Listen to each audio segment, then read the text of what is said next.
आज हम नया टॉपिक शुरू कर रहे हैं, कॉम्बिनेशन ऑफ कैपेसिटर्स।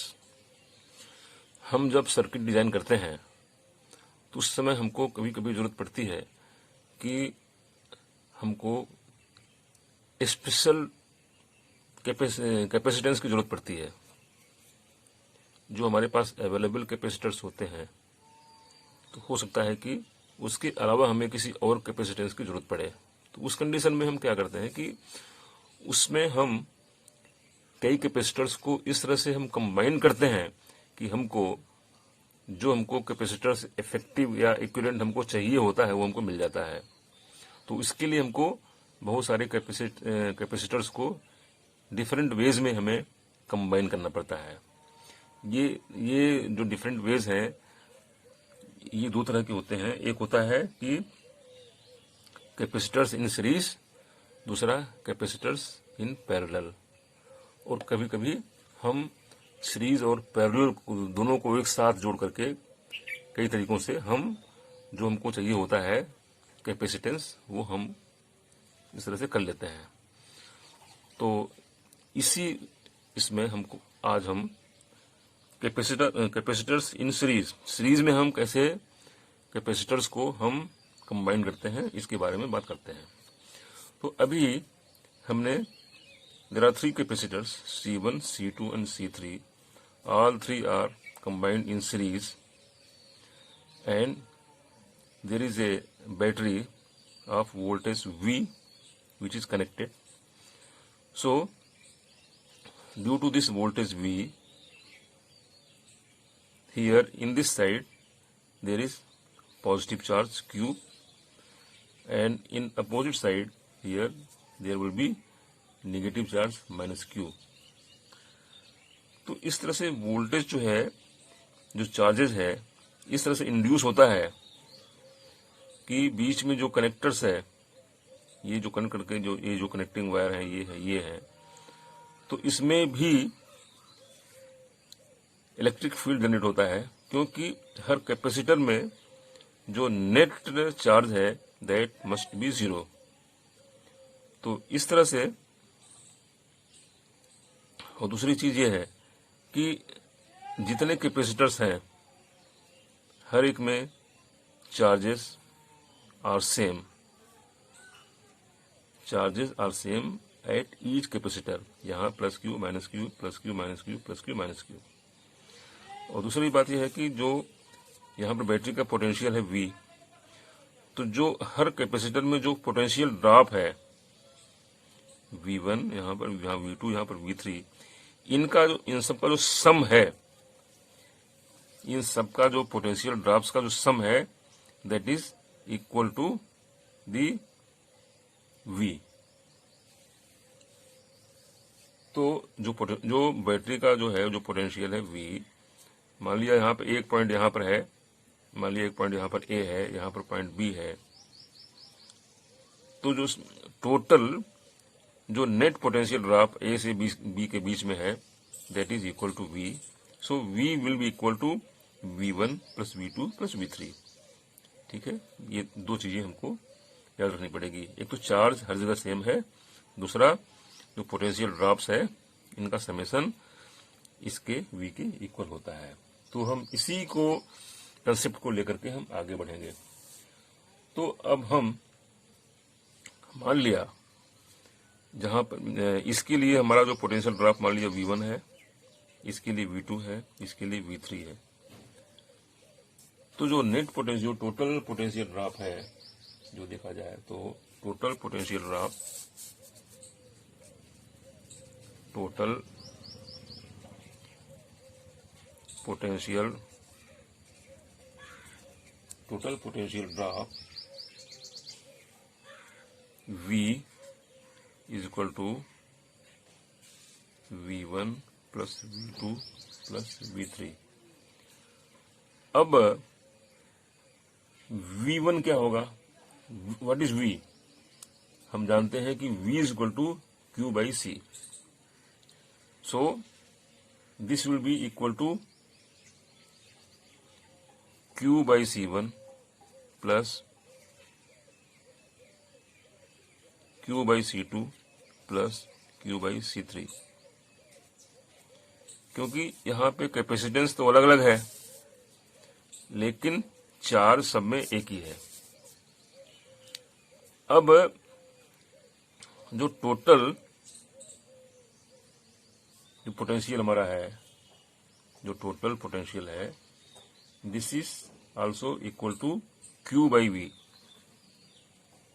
हम जानते हैं C is equal to Q/V। It means V is equal to Q/C, where C is equal to Q/V, हम जानते हैं। So V will be equal to Q/C, जहां पर C is where C is effective capacitance or equivalent capacitance, effective capacitance और equivalent capacitance.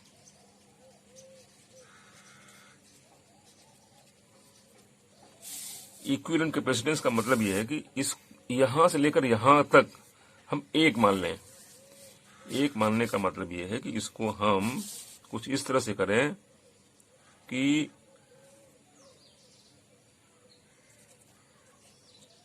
इसको हम एक मान लें, इसको हम C मान लें, और हम ये इस तरह से एक बैटरी हम कर लें यहाँ पे प्लस, यहाँ पर माइनस। तो इसको हमने सिंगल कैपेसिटर मान लिया, ठीक है। ये V है एंड ये C है। सो C is the equivalent capacitance. A और B, यहाँ पर A है, यहाँ पर B है। तो हमने इसको ये B है, तो A B के बीच में हम ये जो इस टोटल को हमने से एक सिंगल मान लिया, इसको हमने नाम दे दिया equivalent capacitance. So equivalent capacitance will be equal to C, ठीक है। सो इसको हमने यहां रखा V is equal to Q/C। So Q/C will be equal to Q/C1 plus Q/C2 plus Q/C3। Here Q will be cancelled out. Q/C will be equal to Q/C1 plus Q/C2 plus Q/C3. Q will be cancelled out. So we will have 1/C is equal to 1/C1 plus 1/C2 plus 1/C3. तो ये जो हमारा जो formula है, this is the formula for equivalent capacitance in capacitors in series. So यहां पर हमने केवल 3 लिया है। इसी तरह से अगर n अगर कैपेसिटेंस हो, मान लिया n कैपेसिटर्स हो, तो उसके लिए हम कर सकते हैं for n capacitors it will be same 1/C is equal to 1/C1 plus 1/C2 plus 1/C3 plus 1/C1। तो इस तरह से हमने कैपेसिटर कितने भी हों, ये फार्मूला हमारा लगेगा। So this was the expression for equivalent capacitance for capacitors in series. उसी तरह से हम निकाल सकते हैं कैपेसिटर्स इन पैरेलल। तो अगर मान लिया हम निकालना चाहें कैपेसिटर्स इन पैरेलल, तो उसके लिए हम क्या करेंगे, पैरेलल में हम इस तरह से जुड़ते हैं।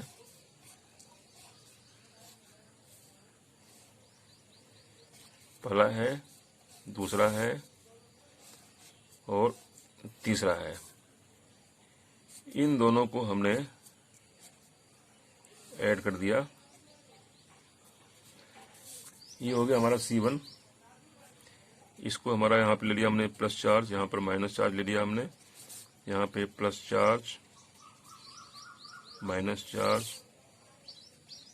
प्लस चार्ज, माइनस चार्ज, और इन दोनों को हमने जोड़ दिया एक बैटरी से,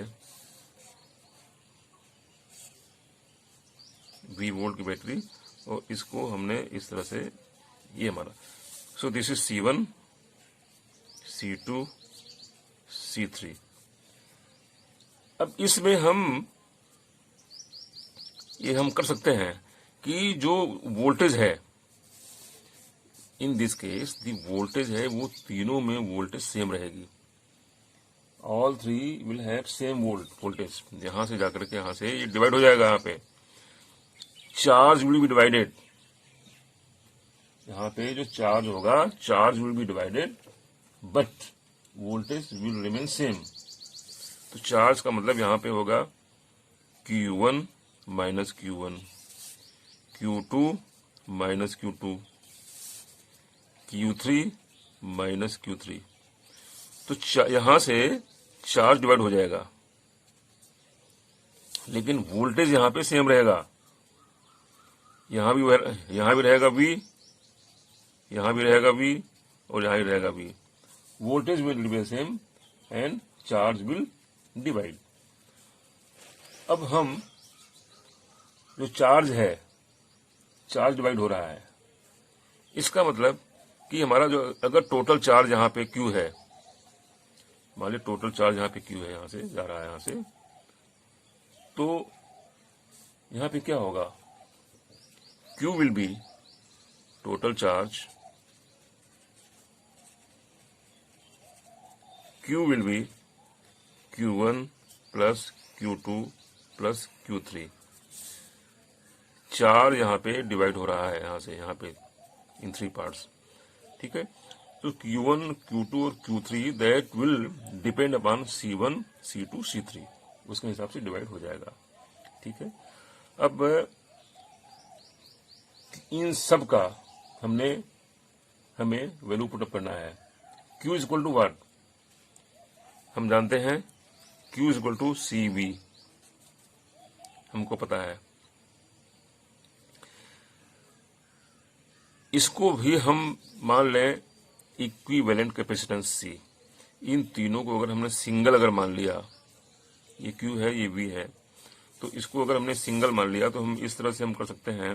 अगर इसको मान लिया हमने पॉइंट A, यहाँ पर मान लिया हमने पॉइंट B, और इसको हमने एक सिंगल, ये बैटरी हो गई V, और यहाँ पे प्लस चार्ज, माइनस चार्ज, एक पॉइंट A, पॉइंट B, तो इसको हमने C मान लिया, ठीक है। और इसका चार्ज भी Q है, तो हमारा फार्मूला बनता है Q is equal to CV, ठीक है, where C is the equivalent capacitance. अच्छा, अब चूंकि यहाँ पे चार्ज डिवाइड हो रहा है, तो यहाँ पे Q will be equal to Q1 plus Q2 plus Q3। So this will be equal to CV is equal to C1 V1 plus C2 V2 plus C3 V3। ये इस तरह से हो जाएगा। अब यहां पे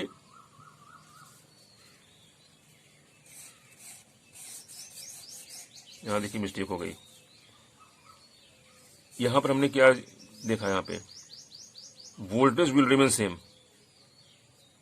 चार्ज होगा, ये जो चार्ज डिवाइड हो रहा है, voltage will remain same. So यहाँ पे CV will be equal to C1 V plus C2 V plus C3 V।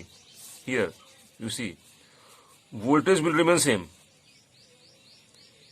In parallel combination, what happens? Charge divides and voltage remains same. So CV will be equal to C1V, यहाँ पर C1V क्योंकि voltage V सब में same है, plus C2V plus C3V. So V will be cancelled out. So C is equal to C1 plus C2 plus C3. This is the formula for combination in parallel where C will be equivalent capacitance. Equivalent capacitance. अगर मान लिया 3 की बजाय अगर n capacitors हों, for n capacitors